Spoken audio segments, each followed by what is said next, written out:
রাজুকে তোমার চিরদিনের জন্য ভুলে যেতে হবে। ঢালিউড সিনেমা ইন্ডাস্ট্রির জনপ্রিয় অভিনেতা বাপ্পারাজ ক্যারিয়ারের অসংখ্য রোমান্টিক সিনেমা দর্শকদের উপহার দিয়েছেন।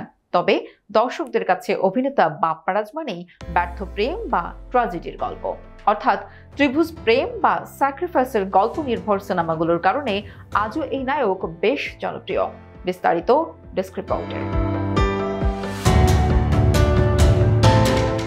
প্রথম সিনেমার পরিচালক ছিলেন তার বাবা নায়ক রাজ রাজ্জাক। প্রথম সিনেমাতেই বাপ্পারাজ প্রশংসা কুড়িয়েছিলেন।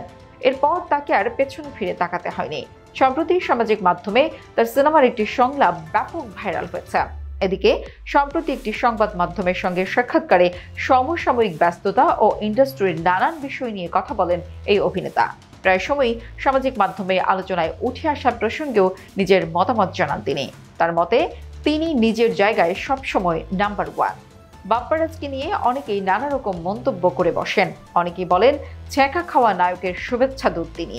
এ বিষয়ে কোনো দুঃখবোধ কাজ করে কিনা জানতে চাইলে বাপ্পারাজ বলেন, একদমই না। আমি মনে করি আমার জায়গায় আমি 1 নম্বর। আমার অভিনীত চরিত্র সবার মনে জায়গা করেছে বলেই এমনটি হয়েছে, তাই এটিকে ইতিবাচকভাবে দেখি। তিনি বলেন, নিঃসন্দেহে এটা আমার সফলতা। আমাকে যখনই পরিচালকরা গল্প শোনাতেন, চরিত্র নিয়ে কথা বলতেন, তখন আমি বেছেই নিতাম ছ্যাঁকা খাওয়ার চরিত্র। আমি নিজেও বুঝতাম ছ্যাঁকা খাওয়ার চরিত্রটাই ক্লিক করবে।